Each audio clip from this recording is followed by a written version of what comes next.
So for me, leadership coaches and speakers are kind of a dime a dozen. You can throw a rock in any direction and find someone who looks good in a suit and quotes Simon Sinek and tells you to have a morning routine.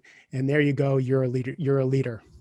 My next guest is a little or a lot different because what he does is he gives you instructions on how to be a better leader immediately. In his new book and in his talks and everything that he does, he actually leads by example and teaches you step by step. That's why I want to have him on the program. But the cool thing is, while doing research on Brian Souza, I found out that we're kindred spirits. And as we go into the podcast, you're going to learn a little bit more about him. So let me give you the official bio so you know who he is. Brian Souza is the CEO and founder of Productivity Drivers, an innovative sales leadership coaching and training firm specializing in world-class high-performance sales leaders, teams, and organizations. His clients include Google, ServiceNow, where I worked, SAS Institute, Boeing, Wells Fargo. It goes on and on and on.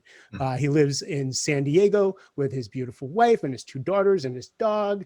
And he's the author of the book that we may talk about, we'll talk around, The Weekly Coaching Conversation. And the book that I'm really kind of excited about that I didn't even know about until last week is Become Who You Were Born to Be. Both of these are just really good reads. And my job is to convince you to go buy them and read them because we can't even cover it on the podcast. But Brian, thanks for being here with me. Thank you, my friend. Great to be here. I just so appreciate you. I appreciate the fact that when you speak, when you write, whenever you address people, they walk away with actionable items and very specific things to do. Yeah. I think it's one thing to inspire. It's one thing to motivate. But at the end of the day, nothing happens unless something moves, right? So it has to be actionable. And I think that's it. That's the key is you have to speak to the heart, touch on the head, but you have to give them something actionable that they can take away and actually implement and start that journey towards leadership that we're all on. True. So I'm going to throw a little curveball at you. Usually the question I ask people is, why do you care about this subject? Like, why do you get on stages? Why do you build a company to teach leadership and that kind of thing? But I'm actually going to shift gears on you. And this is from your book. For the first time, I became aware that my maniacal focus on driving results and getting things done had unintentional consequences. Sure, I wanted to succeed, but at what cost? I got choked up at that because I live this every day. I have conversations like this every day. And what I love is your job is to help sales leaders succeed. So you're in that maniacal world of results. But for some reason, you wanted to do it and teach it differently. Can you tell me about that shift for yourself? Well, it really goes back. As you know, it really goes back to my story. So I think just a very, very long story short, I grew up from humble beginnings, put myself through school, studied international business, went up to Silicon Valley in the mid-90s, started with Netscape during the initial .com 1.0 boom, right? And it was a great ride. And I went to a number of early stage companies, one of which was a company, Akamai Technologies, who I'm sure you've heard of. And just had a lot of great responsibility. High tech is one of those unique things, as you know, being in high tech, it's a unique sort of petri dish where you can put these young professionals in these leadership positions with a ton of responsibility they're not ready for, right? And so one day, as I rose the rank, I think I was promoted 4 times in 2 years, managing a third of the company's business, all the while trying to maintain the .com crash. It just kind of set in. My wife was at Yahoo at the time, and it was one of those things. I've always. And by the way, as a background, my team was number 1, worldwide, getting the award. Going back to the fable, I don't want to ruin it, but in the weekly coaching conversation, it's a leadership fable. It's a fun fable. It takes place in a dive bar between Brad and Coach. Well, at the time, I was Brad, right? And so it was one of those moments where, by all material measures, right, had the beautiful house in Silicon Valley, had the European vacations, had all the toys, had the ego satiated, all this stuff. But it's like, what the hell am I doing? I was so busy climbing the ladder, trying to get the next rung. I realized that it was leaning against the wrong building. And so during that time, it was one of those moments where my wife and I were actually in Austria on vacation, and she was at Yahoo at the time. And we said, what are we doing? We're, in our late 20s, early 30s, and so much response. We've done this, but there has to be more. We're tired of sacrificing so much for so little at the end of the day. And so that kind of put wheels in motion where I ultimately quit my job, We went on a worldwide sabbatical with a flight booked into Lisbon, Portugal, a flight home from Istanbul, Turkey, 3 months later, not knowing what we're going to do in between. And that kind of put me on this course towards sort of this introspective journey, which ultimately culminated in me writing Become Who You're Born to Be. We all have a gift. Have you discovered yours? And honestly, Mark, it's one of those things that I've always had this feeling that I was put on this earth to make a positive difference in people's lives. And I realized at the time I was just either too dumb or too naive to realize that being a manager, or better yet, a leader, is the perfect platform to do just that. And so with the weekly coaching conversation, ironically, my story has come full circle, because if I would have known back then what I know now, right? If I would have known about this new management approach we call the coach, and if I would have access to all the new strategies, the mindset, the skill set, and the system, and all these tools, I probably never would have quit that job. Yeah, you would have been. I say that all the time. If I had all the skills I had now as a coach and the maturity and knowing who I am, like the maniacal sales manager calls wouldn't have bothered me, right? I would have been able to do it in a different way, and maybe kept my 401k and have someone else pay my American Express instead of being an entrepreneur. Totally get it.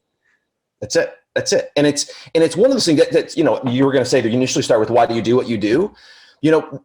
This is it's more than just a business. And I've been at this for over, a decade, and, just had an opportunity to impact literally tens of thousands of people and thousands of managers at these companies, because this journey that I'm talking about, right, in the fable, as you know, it's not just something I've studied academically and experienced professionally, but I've lived it personally. Mm-hmm. And so it's one of those things, like you and I have mentors and coaches.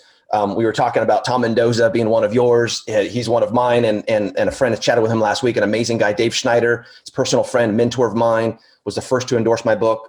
ServiceNow is my first client. So these world-class leaders, we have the benefit of learning from them later in our career. And so what I'm on a mission to do is, how can I pull out those bits of wisdom that they have, right, and sort of put it in a simple to understand, easy to apply format, so the new generation of leaders don't have to wait 20, 30 years to become that world-class coach. Yeah. So let me just slow you down and go back to that moment where you realized that your ladder was against the wrong building. You had the drive, you had the focus, right? You have the passion, but you're just not. It's not fulfilling. That's a scary moment for a lot of people, especially like when I figured it out. I had an ex-wife who was getting a ton of money every month, 2 kids that needed to go to college, elderly parents I was taking care of. And I'm like, I'm against the wrong building. I was born to do something different, and I knew what it was to be. And that just contemplating, taking our hands off the wheel and looking at what else might be for us is too terrifying for people to even contemplate. How do you help people even think about it? Well, I think implicit. Are you talking about a career change or getting out of corporate America? Or I guess, is it what do you? Like I don't even know that people, like I joke when about the coaching industry. I have a love-hate relationship with the coaching industry, and I'll joke with people that most coaches will say, "What is your bliss? What is your what is your passion? What should you go be doing?"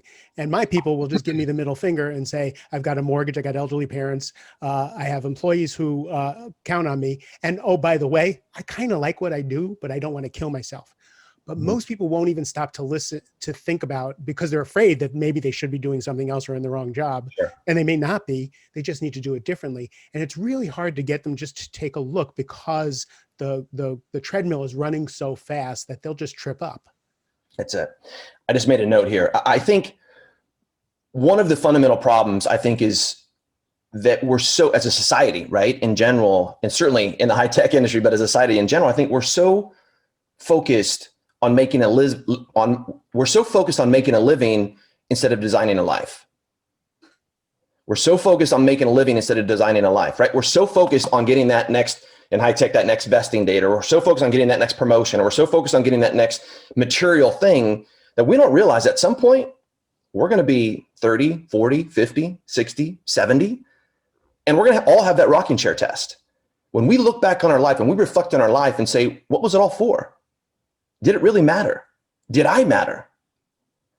And I think if we start with that premise and understand and sort of start, as Stephen Covey would say, start with the end in mind and reflect back and say, am I on the right course? Am I in the vicinity of using my, I believe, God-given talents to make a positive difference in people's lives? Am I happy? Am I balanced? But I think that's the key takeaway is when people understand that if they just can take that moment and hit the pause button and reflect, as you said, just take a moment, and it could be a weekend away, it could be just a couple of hours, it could be a hike outside, or a walk or a run. But just ask the question, go internally. I call it introspective questions, and just kind of reflect. Because as you know as well as I mean, I had my midlife crisis at 30, right? So that kind of put me off on this course, right? And I think wherever people are on their journey, at some point it's going to hit us all. And I know the title of your podcast, which is amazing, by the way, I love it, is Mastering Midlife. I don't know that you ever master it. It's just a series of these sort of imperceptible. It's a verb. Yeah, but it's these course corrections, right? I think it starts with that end vision in mind, right? When I'm 80, 90, looking back on my life and my career, what do I want to have people say about me?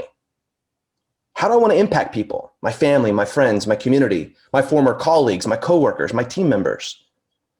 And I think when you start, it helps you clarify your values, and it helps really get clarity on that true north. What true north is for you. What it is for you, Mark, is different than it is for me. Right. But it's important for folks, I think, to take that moment and pause and understand what their true north is. And they don't have to go off the deep end like I did and quit their job and go on the sabbatical. I don't advise that. I tell you the same thing. Please don't do what I did. Yeah, I made every mistake known to man, right? So don't do what I do, right? But there is a way you can get in the vicinity of doing what it is I believe you were born to do. It's interesting. When I was selling was always hard on me. I'm a rabid introvert. I'm not highly competitive, although people people describe me as highly competitive. I don't think of myself that way. But one of the traits I found out, my innate gift is connecting with people. And when I started looking at sales from my gift, so I wasn't going to work a territory the way some of my contemporaries did. I wasn't maniacally focused on success. I wasn't, scared of all this. I had different motivations. When I realized that my gift was connection, I sold as much as anybody else who was worked harder or was more sharky than I was. Every CIO I ever worked with, every CTO I ever worked with, whenever I had a new technology, they would always give me a meeting because I had a connection. Whether or not I could sell them something was always, to be seen, but I could get that first meeting. So you can take your gift and put it into what you're doing. And one of the things you talk about is how do you put passion into your profession? So I'm curious, how do you help people? So they're a sales leader in a really fast growing company. How do they find that passion and bring it into what they're already doing? Well, I think it's alignment, right? And I think, frankly, it's incumbent upon us as sales leaders to help with that alignment, right? All too often, I think I'm always asked the question, whether it's talking on stage in front of, thousands of sales leaders or just a one-on-one conversation with the CRO, but it's how do I motivate my people, right? And the assumption is comp. Let's spiff them. Let's focus on the numbers. Let's throw more money at them. When, as you know, there's two types of motivation. There's extrinsic motivation, which is externally motivated, which is more comp, recognition, those kind of things. And then there's intrinsic motivation. And that's that deeper form of motivation that comes from within oneself. And I think what we have to do as leaders is to help get to know our people and understand what makes them tick, get to know their backgrounds, their passions, their desires, their fears, their aspirations, what they want to do in life, what their gifts are, and then help them, put them in a position where they can exercise those gifts. Because I think ultimately that's the nirvana, right? Is when you have the organizational goals and people development goals are in complete alignment. And I think the leader, that manager, plays an important, critical role in that process. So, while I was reading your book about the weekly coaching conversation and those small shifts that you can do to go from a manager to a leader, from a manager to a coach, I was thinking about something that happened in my career at one of the tech companies I worked at. I had made club 2 years in a row. The third year we were all struggling, and remember that time we were all struggling, and I was still ahead of my number, like ahead of other people as far as percentage of goal, but I wasn't doing well. And every week my sales manager was just destroying me every week with how I was doing, how I was following up, everything that I was doing. And I walked into his office and I said, I quit. I'm giving my resignation. And he goes, why? And I said, because I suck at this job. And he goes, whatever gave you that idea? I said, you every day. And he said, and I still remember this. And he said, I was just trying to motivate you. I said, well, it didn't work. Yeah, let you in a little secret. It didn't work. I wound up staying and making goal and going to club again, but because he did shift, he did change, but he was the same guy as because you talk about it in the book when your people said to you, you're a really good guy outside of work. Yeah. Right? Remember that moment when they said, you sat in front of the mirror and you was like, what the hell was that? Right? That made you stand up and say, who am I at work versus who am I outside of work? This guy was also wonderful outside of work, but then, they think they have to, everything's a nail and they have to be a hammer. So let's start talking about shifting from managing to coaching. What are some of the first steps that especially new leaders need to learn in order to really be in tune with their team? Well, I think you just touched on it, Mark. I think it starts with a mindset shift, right? I think that there's a concept called self-deception, which basically means you have a problem, but the real problem is that you don't realize you have a problem. Especially if you're making your numbers. A lot gets covered over if you're making your numbers. 100%. Now, implicit in that, there's a whole lot of things, right? For sales leaders, how are we really evaluating performance, right? Is this team really number one worldwide? Or they're just number one because you have a do-it-all manager that parachutes in the bottom of the ninth and cherry picks the big deals and closes them when 70% of their team members are failing? So there's a whole lot to discuss in this, but I think to your point, I think to answer your question, I think it starts with awareness, and more specifically self-awareness. It's realizing that how you perceive your management approach is probably very, very different than how your team members perceive your management approach. And this is where 360 feedback loops are really, really good, where you have someone come in and actually talk to your team anonymously and get that feedback so you can figure out where your strengths and weaknesses lie. 100%, Mark. But you can do that certainly, and I advise it's always a great idea. Hey, I make money at it, so I got to plug it.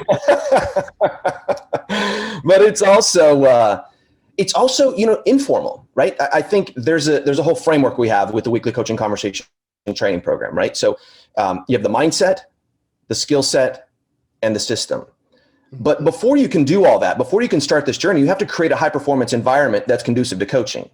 And so I think so much of management today is just focused on the numbers. Crack the whip, more numbers, do more, do more, do more. There's the people side to management and the process side to management. And the people side to management, they need to understand their management approach. They need to create an environment that's conducive to coaching. And so it could even be just having that conversation with your team members. I call it have a pull the weeds conversation I talk about in the book. Get to know your people and understand how their perception is of you and your management approach. Be more specific though about what do you mean by pull the weeds?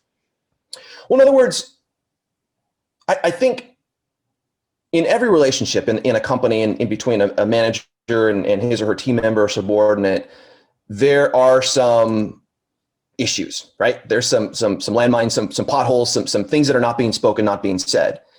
And that is getting in the way of that manager being able to influence his or her team and getting them to do what he or she wants them to do, right? You can tell them what to do all the time. I hear this all the time. I'm telling my people what to do. I'm showing the data. I'm showing the dashboards. I'm showing them what to do. They're just not doing it, right?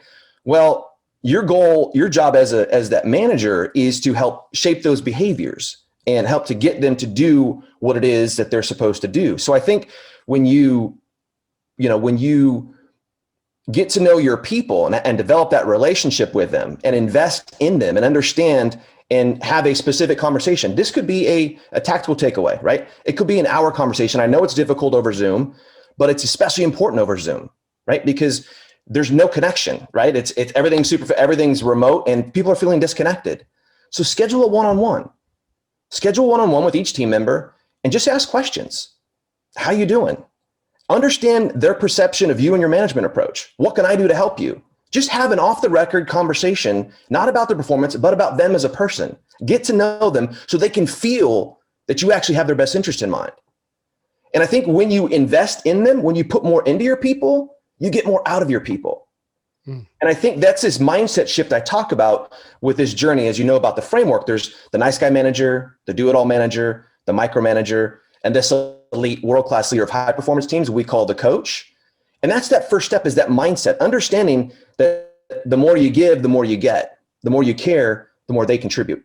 And so I think that's that leadership journey that these leaders we talked about, that you and I get to talk about all the time and teach now, that we understand that unfortunately, a lot of these frontline managers just don't get. It's not just about the numbers. It's about the people. If you focus on the people and care about the person, the performance will take care of itself. Yeah, it's funny. I had one of my CEOs, really, really successful, really good guy. But he didn't have that kind of relationship with the people who work for him. So his job was, that week to go have 5 personal conversations with people in his organization. He's like, "What do you mean 5? Like what?" Again, he started arguing with me, like, what am I going to talk about? I said, you are wonderful. You're a personable guy. Just go and sit and have a cup of coffee with 5 people and get to know them. He came back the next week. He was like, "Oh my God, I learned this and this and this, and it was amazing. And I know this about this person. And this motivates this person. This person was having issues with productivity, and now I know why, and I can help them with that." And it was amazing. And it's a simple tweak like that changes the game for the organization, especially from the leadership. 100%, 100%. As I alluded to earlier, I mean, so much we think of this in terms of management, but you have to understand there's 2 sides to management. There's the process side, right? Which deals all the hard skills, the planning, the scheduling, the deal review, the forecast, all of these kinds of things, the QBRs. But then there's the people side. And most managers are pretty good at the process side to manage them. The people side, they don't know. And the reason they don't know is they've never been taught the right approach. And so as you're talking about, when you invest in your people and you get in your head and you understand in that mindset that, you really need to invest in your people and get the most out of them and create this environment that's conducive to performance, then they'll start to perform for you. And I think, as you said, it shouldn't be a one and done kind of thing. It needs to be integrated into that operational rhythm and cadence, just that one-on-one conversation you're having with your people. There was a quote from your book that I meant to write down and I didn't write down, but it was talking about good leaders. Good leaders will take mediocre people and hit and exceed their goals every time, or almost always. And mediocre managers look for the best people. And I'm trying now. I'm screwing it up, and I wrote it down on a different piece of paper. But basically, leaders being responsible for their team, whether they have the best people or not, it's their job to get the most out of and make the team the best it can possibly be, rather than hoping to have the star on the 80% versus 20%, right? That's it. I mean, it gets down to your point. I think it has to do with realizing that. Talent isn't just something you acquire, it's also something you develop, right? And a quick story on that. So I haven't just worked I grew up in high tech, so most of my clients are high tech companies and what have you. But I also have a number of different clients, right? American Eagle Outfitters. I mean, In-N-Out Burger. I saw In-N-Out. So I'm going to tell you a quick story on In-N-Out. So trained all 1,300 of their managers. And they're an amazing company, right? I don't know if you've been to In-N-Out. They're big on the West Coast. They're kind of starting to go East Coast. But I'm sorry if they're listening. I'm a Five Guys guy, but I'm on the East Coast, and the first Five Guys was right here. Right. All right. Well, it's probably the same thing, right? At lunchtime or certainly on the weekends. I mean, the lines are out the door. Like they it's not just a burger joint. I mean, these people operate like a Formula One pit crew, right? From a performance perspective. So they brought me in and hired me to sort of take the team's performance to the next level. Right. And so I had an opportunity to spend a considerable chunk of time interviewing their best of the best store managers. And I won't go into all the details, but one that I had time to spend with was this guy named Jaime. And so Jaime was at a store and he was a top performing manager at one store. And they took this other store that was only in like the 30th percentile. So they were underperforming significantly. And I said, Jaime, all right, we know your store is performing great, but we need you over here at this other store because it's underperforming. And he's like, okay. So he took the job and he goes in there and everyone, including the upper management, everyone around him was expecting him to clean house. As you say, these are all slackers. They're all B and C players. Look at their number. Look at their performance. They're not measuring. Let me let Fisher cut bait. Let me get rid of them and bring in my own people. Right. But he didn't do that. The first thing he did, and there's 122 associates, he took time and had a one-on-one conversation with them. And the very first thing he was primed with in his mind, he went in with the question, the mindset that said, I want to go in there and I want them, the question I want to get out of them is, how can I show them, how can I help them love In-N-Out as much as I do? What can I do to help make their jobs easier? So we had this conversation with them. He established that connection. He only had to replace a few people that weren't on board. Within 12 months, he went from that store being, I think it was performing at 100 ranked 133rd out of 200 and some odd out of stores to being number 7 within 12 or 13 months. The store on all cylinders was firing in all cylinders. And the reason why, it started with that heart and that mindset you talk about. Always the leader. It's just always the leader. It's the leader, but it's 100%, but it's also not just focusing on the results. It's understanding if you focus on the people and if you care about them and if you're investing in them, and don't worry about employee satisfaction or employee engagement, focus on team member loyalty. Focus on creating the type of environment, type of bond where your greatest fear is that you'll let them down. So I think when Jaime and these other world-class coaches, when you understand that mindset and have that skill set and a systematic approach to doing it, that's the difference. That is the difference between these elite world-class leaders of high-performance teams and most mediocre managers out there. And we talked about this with Tom Mendoza on the show when he was here. What that NetApp was maniacally focused on the people, right? And then have the people take care of the customers, have the people take care of the partners, have the people take care of, then the stock price will take care of itself, right? And I remember it lacking, and as I went from company to company, the stark difference when it was maniacally focused on the number, when it was managed by the spreadsheet. And then I went to Data Domain, and with Dave Schneider and Frank Slootman and Kevin Haverty and all the, John Spohn, the people we were talking about. Again, it was, I was cared about, like what I did. And I did so well there because that's the kind of environment I could thrive in. Then of course it was bought by EMC and everything changed again. So I have seen it all through my career. When the leadership is focused on developing the people, the results are through the roof. And when they're not, everybody's grumbly and everybody's grumbly. Everybody does the work, they're successful, but it's grudgingly and it's short-lived. 100%.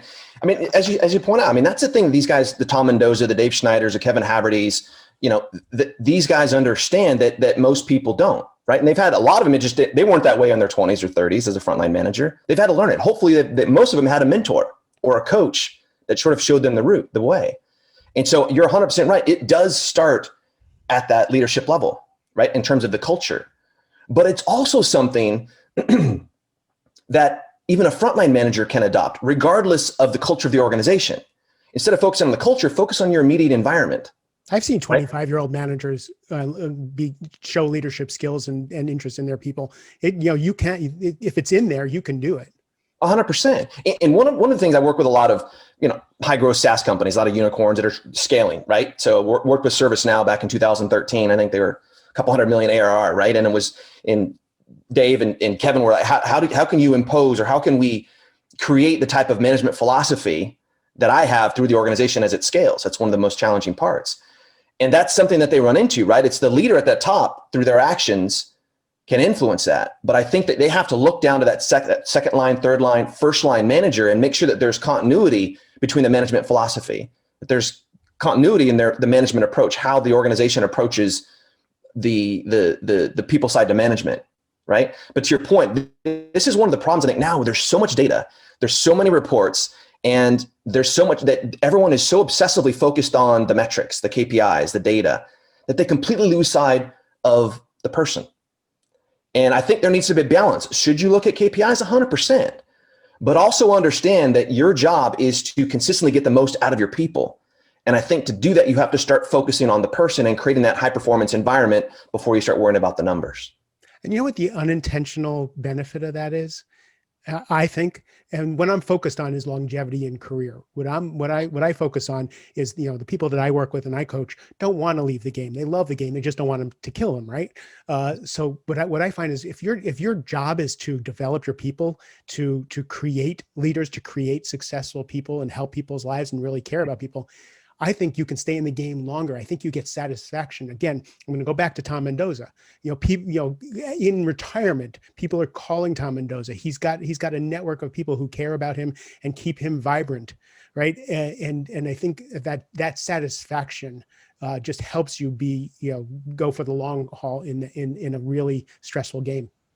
That's exactly right. I think it starting with the end in mind. It's that rocking chair test. Like when you sort of reflect and look back on your life and understand that each and every day you go into the office or virtually now interact with your team, you have an opportunity to make an impact on their life.